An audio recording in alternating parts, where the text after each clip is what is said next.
the darkest time in someone's life, like you have a choice. You want to stay depressed, you want to stay in that dark place, or you want to walk forward and try to be better, every day. So this album comes from a dark place, but certainly trying to see the light at the end of the tunnel.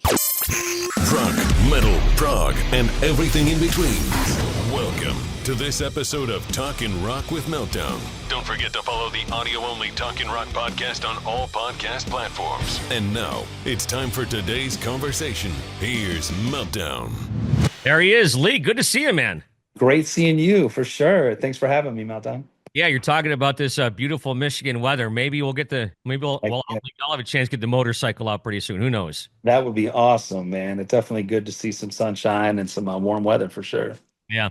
So anyways, you guys got the tour coming up, of course, touching down here at the Fillmore coming up on May the 4th, a new record in tow as well on March 21st. Tell me about everything that's going on in Pop Evil.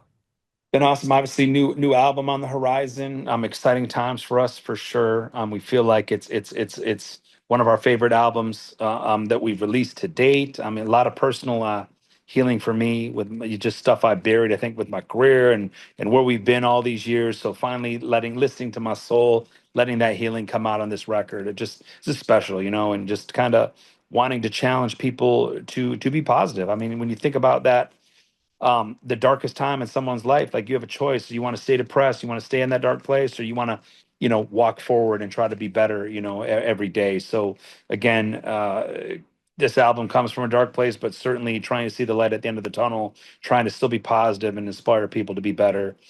Starting with ourselves is definitely, that rings prominent on this album. So definitely excited about getting it out there and finally an opportunity for our fans to start making it their own. So stoked about it. Now, I feel like you've said some similar stuff to me in past albums. What makes this album different as far as the stuff you wrote that you wrote about for this record from past records? Yeah, I mean, I think this album is more of my personal struggle in it. I mean, I think I've touched on it just unknowingly on previous albums, like, okay, a little bit of me here and there, but this one, it was funny. I want to say we got 2 or 3 songs into the record, and I got the call from George, our manager, and he's like, "Do you realize what you're talking about on this album?" And I'm like, "No, I haven't really thought about it." He goes, "I want you to don't listen to the music, just read your lyrics." And so I did, called him back, and he's like, "Do you realize like this? I didn't know you had this much darkness going on. That this seems like every song's about you, stuff you've gone through." And I was like, "Wow, I didn't even realize, George. I was just sitting down here and just shutting my eyes, and what came out came out." But there's a lot. You think about the rally cries on previous albums. There's a lot of writing in someone else's shoes and gathering people together and getting us to fight. We. But this album's a lot of I. It's a lot of I am what remains. I'm on my death walk. I'm wishful thinking. A lot of personal healing on this record, dealing with my own mental health that in some ways I didn't even realize I had. So really, when we finished this album, a big release. A lot of the anxiety kind of went away, and it just really felt like personally there was a lot of healing that needed to happen, and I felt like a better person, man, and I felt like it was just an important time for me to just really be more grateful about the things and the opportunities in life rather than be so pissed off or rather just so what I felt I deserved, what I felt I needed. It was just a huge awakening for me on this album. So that's where it would be different for me. I was going to say, grateful. You've been in this rock business for 20 years, something that you wanted to do for a long time. You got a great family. You get to tour the country, see the world, and stuff like that. So I guess my question is, like, where do these dark places come from? From just well, I think that you always want to be respected. You always want to be you always want more. You know what I mean? I think there's obviously a lot of things that we've wanted to accomplish. There's been band members have come and gone. Obviously, the pandemic, it was the first fear that, like, wow, what if this career's over? Like, what if this it? You know what I mean? And certainly, yeah, if you look back, there's been some successes, absolutely. But when I look back too, there's been a lot of things that we wanted to accomplish that we still are chasing. You know what I mean? So I mean, and respect for Michigan. And I mean, it's different. Like, even being from Grand Rapids, like if you talk to somebody, around the country, around the world that's met us. Oh, you're from Michigan, so yeah, Detroit. But if you're from Michigan, Grand Rapids is nowhere near Detroit, right? So and growing up in West Michigan, you always had that, like, hey, well, you're not going to be nothing unless you move to Detroit. Oh, you're from where? Where? So again, nothing against Detroit. We love Detroit, but being from West Michigan, there was a pride we had that was almost, we were always kind of never really like Big Brother, right? It was like, it's cool. We're not from Detroit, or, and even so it was always like there was always something that we were always chasing to prove ourselves, and I think once that pandemic hit, it just really shook. We were the first to go away, last to come back. It was like, wow, like this truly could be over. Like, we don't know. Obviously, then band members come and go. We've had lineup changes, which deals with a lot of that wishful thinking. You're in people, not just in the band, but people in your personal life that, you got big dreams together, right? I mean, I'm sure that you have people in your life too. You meet them, you're like, we're gonna take on the world together. We're gonna do this, and then of course life happens. You do none of that. So there's a lot of that stuff and then there's the music business in general. A lot of people tell you a lot of big things. You're gonna be this, you're gonna be that, and then doesn't work out quite like that, and this journey has been a grind. You earn everything you get in this business. Nothing's handed to you in this business, that's for sure. So you just it's easy to be depressed. It's easy to be like you're not good enough. It's easy to say all kinds of things, and then of course then you mix in your real life and the struggles. I mean, people don't understand, as good as your life may be, you travel for a living, so you're constantly gone. So it's almost like you gotta, anyone who's even in your family, it's almost like that Journey lyric, I think, if I'm not mistaken. I don't remember exactly what it is, but it's like you have to meet people all over when you leave, right? You like, you're with your significant other, or you're with your family. Next thing you know, you're gone for 2 months, come back. It's like life happens. They're not waiting around for you. They're living their life. People are living their life in the real world. So when you come back, like when we came back during the pandemic, it was like, man, you've been here for 3 weeks. When are you going to go back on tour? You don't even know how to be here. And that turned into, almost 2 years. So it was like having to learn how to live in that real world, and which is the normal world, as opposed to, going to the bathroom and showering in Walmart sinks. Like it's just a different mindset. It's a different landscape. And then of course, when it's taken away from you in the pandemic, I mean, that's one thing I missed the most was Walmarts, man. You're like, oh man, I miss being at the Walmart, the tour bus parked outside, and you're just trying to kill time and wait for that next show. And so it's just a lot of the things that like kind of change your perspective.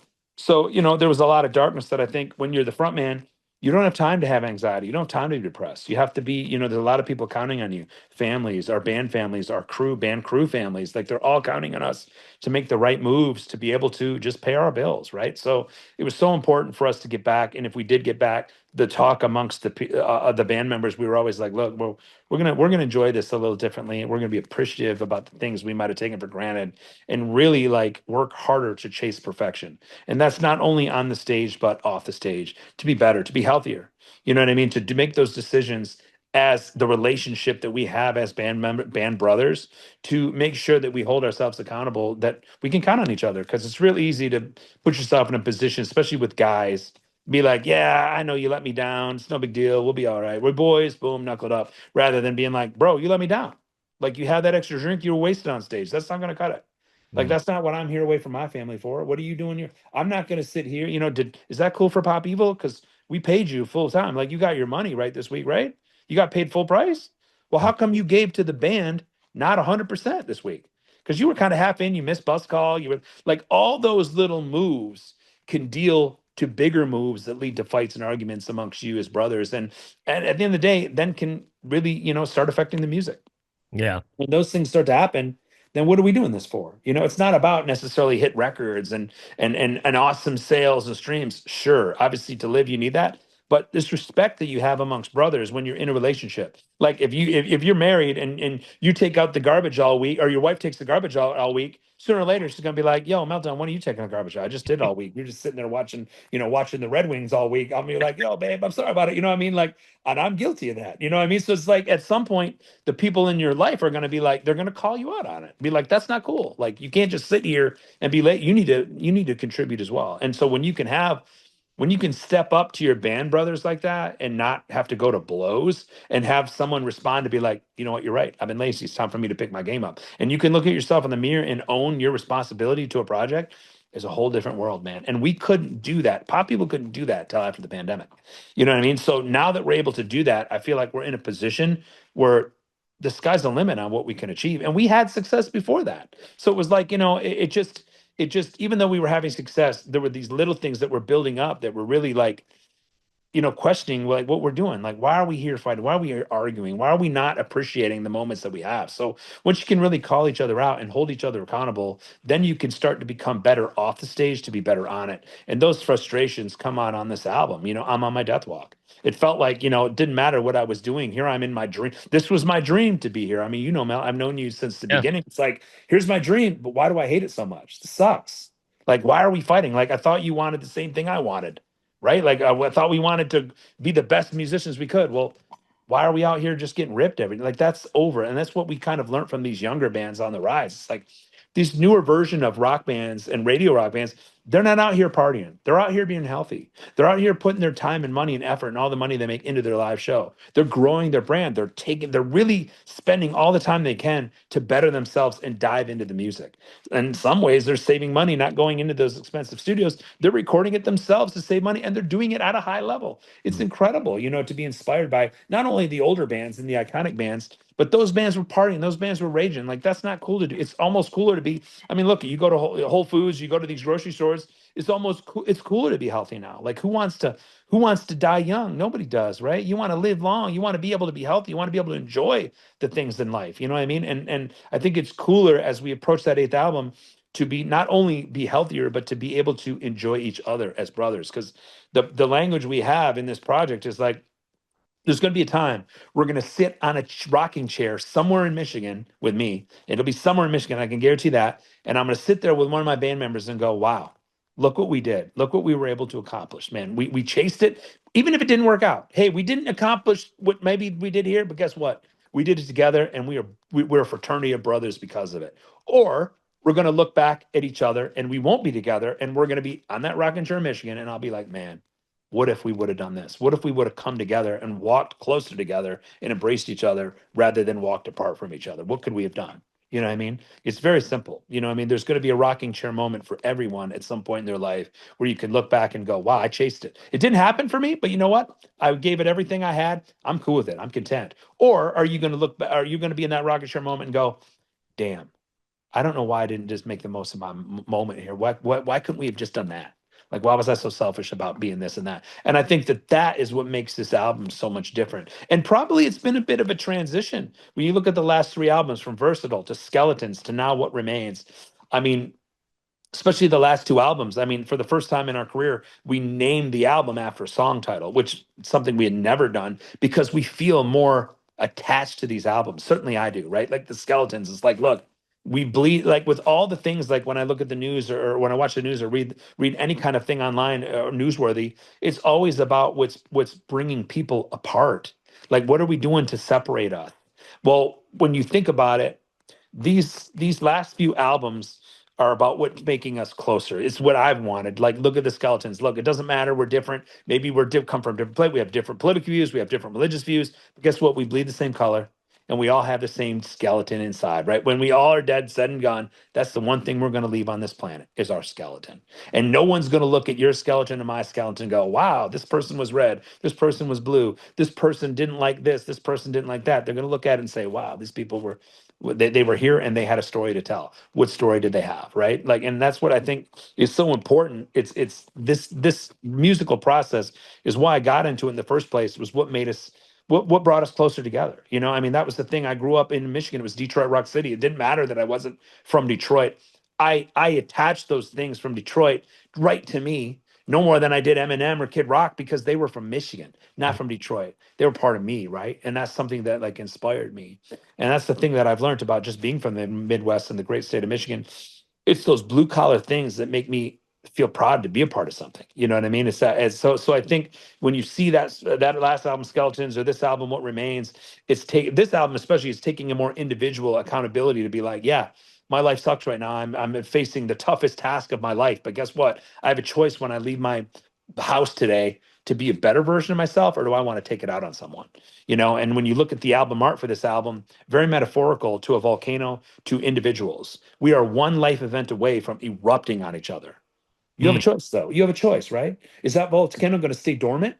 Or we're going to live cohesively and we're going to be respectful to each other? Or are we going to make that choice to blow that volcano up and just really make a living hell out of the for the people that are around us or come in contact with us. How do you want to live your life angry, or do you want to live your life, supportive? Because nothing in this world is attainable without someone else's help. You need somebody. This life is way more fun with people in it. And there's somebody out there that you are not friends with today that can be your friend tomorrow and can change your life. But if you're not going to make it an opportunity to grow with someone and to make an opportunity to get to know them, well, then it's on you. Then what remains is that's what remains. You are what remain. And that version of yourself that remains is up to you. So just a really powerful album, from start to finish, from not only the audio, but the visuals as well, to make sure that we're challenging our fan base to be better.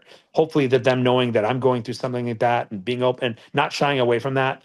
And I'm not coming clearly out, look, this is what happened to me exactly. That's not what it's about. It's just knowing that, look, I'm not happy, and it looks like I should be happy because you just called it. I have everything I've ever wanted. Sure, absolutely. But that still doesn't mean that I don't want more for myself. I don't want to make things better. And that's a lesson right there too, right? That just because you might seem like you're content, hey, there's always something out there that you can be doing to make your life better. Maybe that's helping someone else today. Maybe that's sharing in the views of something positive rather than the difference that, well, you're you, I'm me. I don't agree with you. It's listening to someone and maybe well, why do you like that? Why do you see something that way?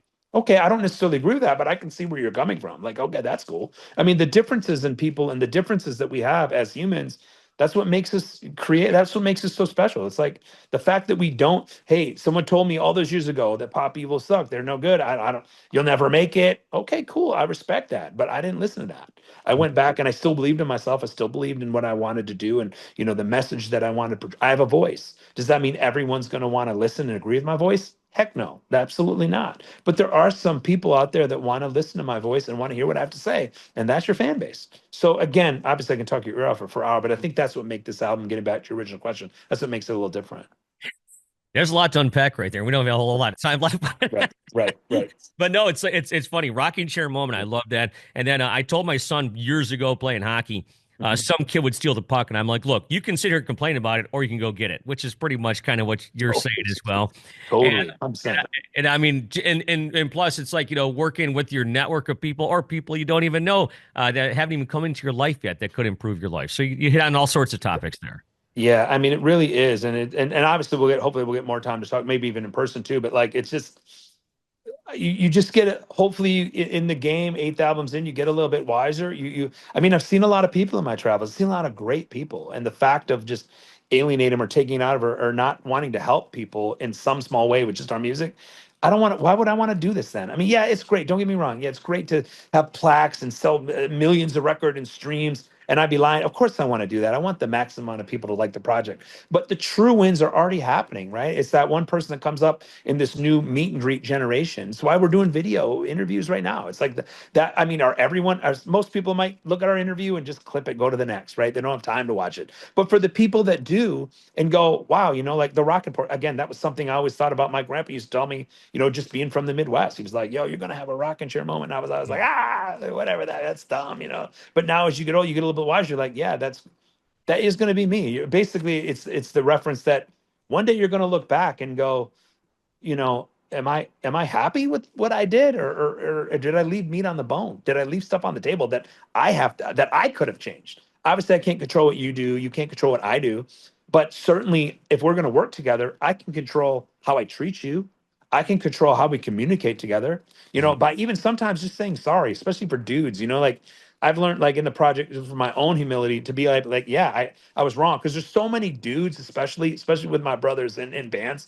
It's like, when you're wrong, you fight till you're dead. I wasn't wrong. No. That's not, but it still could do this, when all you had to do was just be like, yeah, dude, I screwed up. That was on me. Like in sports, that was me, bro. It ain't gonna happen again. I got your back. I'll be back. And then you don't ever think about it again because your boy's got your back, and he just said he's sorry. But if you want someone else to apologize or admit when they're wrong, you have to do it too, right? And something as simple as that can just lead to a strengthening of a relationship, especially between guy and guy, or like working relationship with a brother or girl, I guess, for that matter. That like that that like that person's got my back, and I got theirs, because I'm not going to lie. I'm not going to white lie him just to prove a point or win that battle for the day. I want to win the big battle in the big picture together with you, because I know I'm going to mess up more than once. So I want to make sure that you got my back when I mess up again. As long as you're not messing up intentionally or trying to spite somebody, I don't see why you can't just be like, hey. Yeah, that was me. But I was trying to be better. I made the wrong move. Hey, I wrote the wrong song. Hey, I didn't write, it wasn't good enough. Let's go.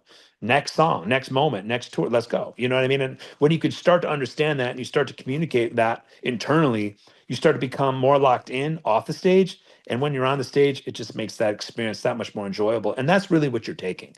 Nobody's going to care 10, 20, 30 years down the road about who we were competing against. All they're going to say is, wow, you stood the test of time. Wow, look at this catalog of songs you wrote. That's amazing. Like, you think about those icons that you love and you've been a part of in Detroit.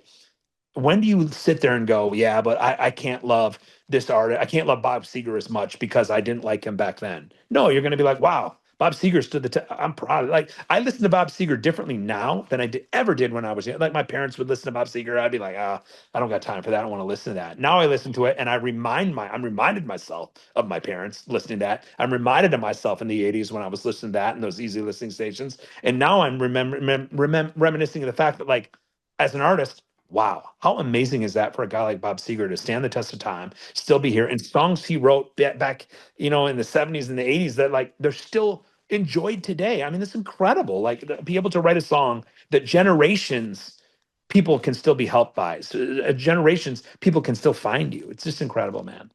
No, that's awesome. Well, you're definitely a huge part of the Michigan legacy. It was 2 years ago yesterday that we were at District 142, and it was really cool because I got a picture with you and Yeah. Cracker and stuff, and that was, Yeah, yeah, it was like yeah. a couple Michigan guys, just Yeah. out. It was so much fun. But yeah, Yes, some of my idols too growing up. You got Vinny from Sponge, you had Uncle yeah. Cracker. I mean, it was just to be able to be on an artist level with them is a huge, huge life accomplishment. I mean, to be able to have a face-to-face conversation and talk about the same grind that they're talking about is huge, and it'll never change. I mean, I remember going to watch Vinny with Live. I think it was, it was Live, and then Vinny from Sponge, and Sponge was there, and singing, of course, and being more excited to see Sponge because they were from Michigan, and I could relate to them, like, oh, wow, they're doing it, and to see Vinny still doing it and grinding, and of course Cracker. I mean, just such a big fan, and he's such a close friend of mine. To be able to see him still grinding, and it's inspiration to just keep getting out there and be better, man. Because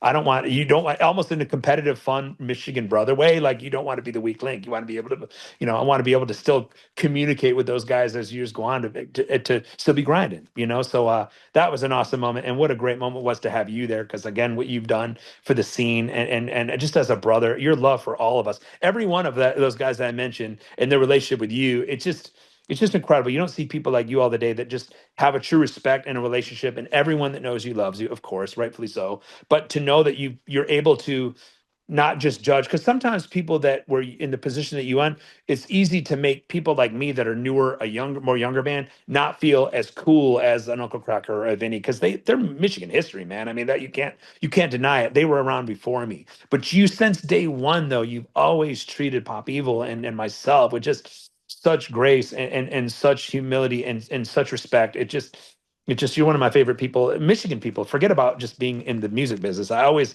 when I see your name come up on an interview, I'm like, oh, let's go. Like, let's talk about it. Because it's almost like, the anxiety and the healing when I talk to you goes away too. Because there's only so many people I can talk about this Michigan journey with that make me just feel good or make me feel better or understand the trials and tribulations, the good, the ups and downs that you have. I mean, I even remember doing the machine shop, trying to, beg Kevin to get to play in the machine shop. And then of course he'd be like, I don't know. And then he'd make us pay for tickets maybe. And I wasn't going to sell tickets. So therefore we would never play the machine shop. And then when we finally did, there was like 2 or 3 people there. And then of course, the Fillmore, all the stories in Detroit. And then, I mean, every Fillmore, I mean, to this day, when we play Fillmore, I always walk over to Ford Field, and then of course to Comerica Park, because I remember all those years loving my favorite sports teams, the Lions and the Tigers, and not being able to go to the tickets because I was 2.5, 3 hours away, to drive from Grand Rapids. And of course, my parents weren't going to take me. They took me a couple times, but always dreaming, of course, being a religious Lion fan, that I would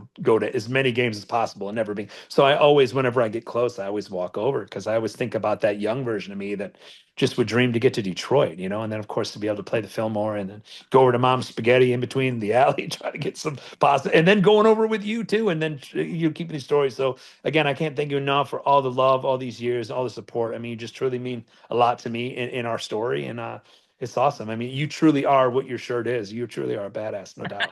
It's a Kid I Rock love shirt, it. by the I way. know. I figured it was the American Badass, but still, very cool. Very cool. Well, that's very nice of you to say. Thank you so much. Yeah. Sometimes they say you'll never remember what people might have said to you, but you always remember the way they make you feel, right? Yeah. And Absolutely. likewise for Shirley. It's always great to talk to you, and thank you again. The Fillmore May 10th here in Detroit, March 21st. What Remains comes out, the eighth record, 10 tracks, 34 minutes of pure heaviness. Yeah, absolutely, man. And that I'll tell you, that Detroit date we already have highlighted on all the shows that come up. We always highlight a few of our favorites. It feels so good to come back home to the Fillmore. So we will be energized on another level that day for sure. So make sure all you fans listening out there, don't sleep on the show. It's going to be one you'll want to see. It's going to be one for the popular history books, and can't wait to see you there, Meltdown, and make some more memories, man, for sure.